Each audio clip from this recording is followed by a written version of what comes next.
I visited the website of Racket again and I found some instructions there. They call it the Mini APC Assembly Guide, and because I'm sometimes a bit stupid, it didn't occur to me that APC stands for Atari Punk Console when I visited this site the first time. Well, here is the guide, which I missed in my last video, and I must say, good job, guys. I understand everything. It's nicely, step by step, and everything that seems important to me is described and shown as a graph or a picture. My mood is rising. I even learned what the jumper wires are meant for. I was wondering about that, but didn't say anything in my last video. They say I should bend the component legs outwards to hold them in place while soldering. Well then, I'll have to put them on the board first, right? There are 3 components to take special care of when putting them on the board: the timer IC, the electrolytic capacitors, and the battery snap. Well, even I would have known that before, but it's nice to have it shown again. Okay, action.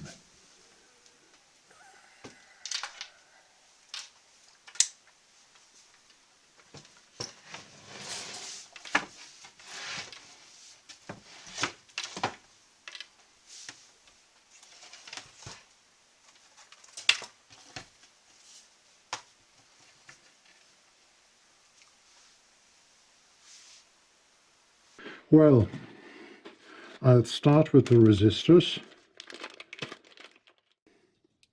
Do I see them? That's of course not the resistors, but the poties. 500K, 2 poties. These are the poties.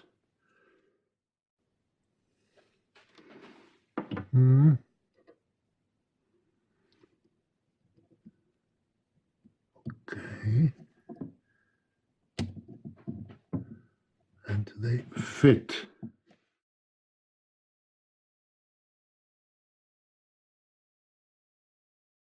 Then the resistors.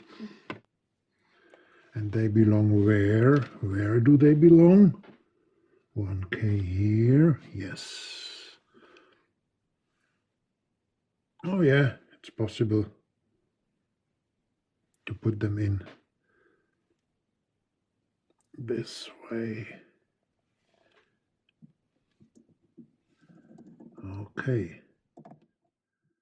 All right, next time I do something like this, probably with a bigger or a larger circuit, I will sort these components at first so that I don't have to search for them to look for a certain one while putting them on the board. So 15 kilo.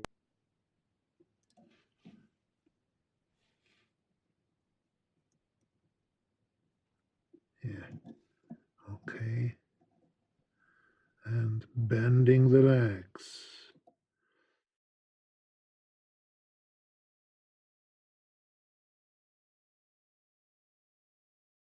I need more light, so I take this one. Can you see it? Little small thing. Oh. The resistors are on the board. Okay, next, the capacitors. Yeah, okay. Putting it in here. All right. Now the electrolyte capacitor, and I have to take care of the polarity. The longer is the plus, and then it goes to the gray one, and the shorter is the minus and goes to the black field here. Okay, and bending the legs. I leave a bit of space between the capacitor and the board, because I think I have read somewhere their kind of temperature sensitive. Okay. The switch. Let's start with the switch. 5 pins and 5 holes. Okay. Off. On, off. Okay. Wow. No problem. All 5 fit. But I'm afraid it will fall off. So, no. I will wait with this and solder at first the components I have put on the board. In the description it is said I should adjust the iron to 350 degrees. Okay, now for the part I was and still am afraid of most, the soldering. It works, seems to. All right, so far the 4 potentiometers, but I'll adjust. Oops, okay. But I'll change this a bit here.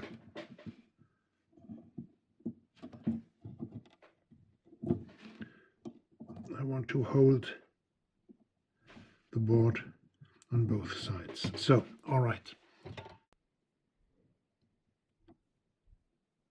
And the next.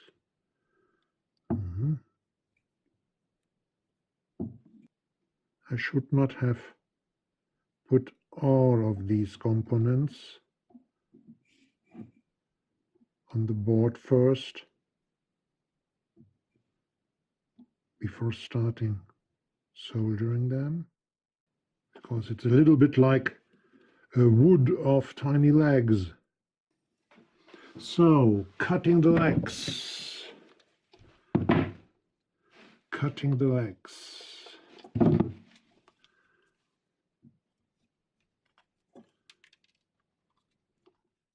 Well, there was one problem with the switch. It fell off because the legs are so small you can't bend them over. But anyway, it worked out. It worked in the end. So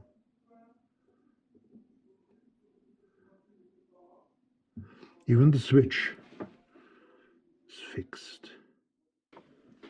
All right, the stereo jack.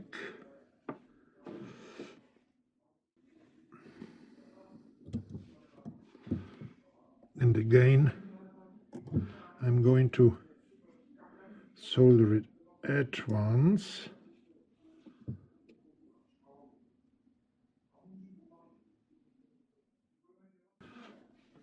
Here there is this half moon, half circle, and there is a half circle here on the housing. Is it called housing? I don't know.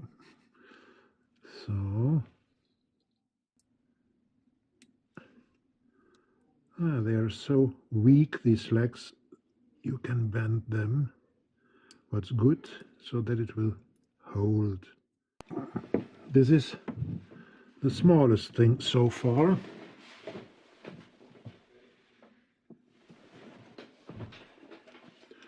No, the smallest legs so far.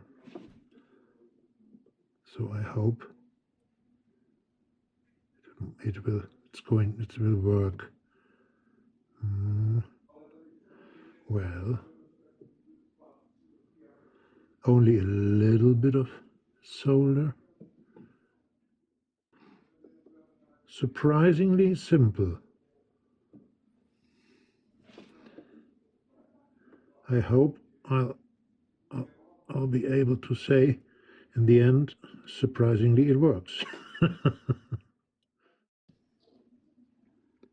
Well, from soldering cables, I'm used to put the solder at first on the cable before I attach it to anything.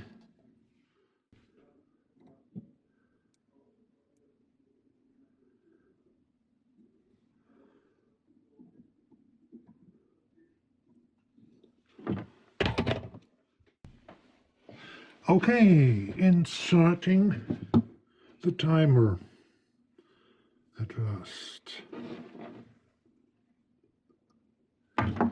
Yes, it's the right direction. Well, ready for testing.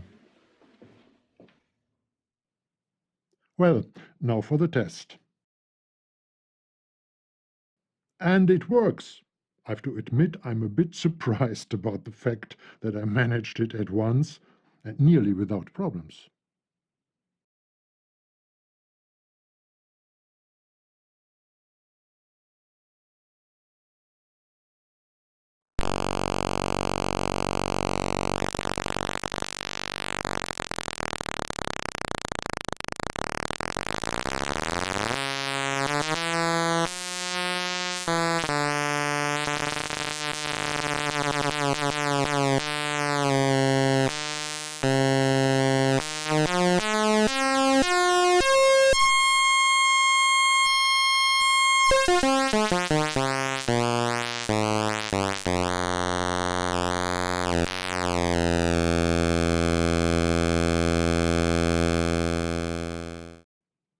Well, next step is the power supply suitable for Eurorack. See you next time. Enjoy your day, Rolf.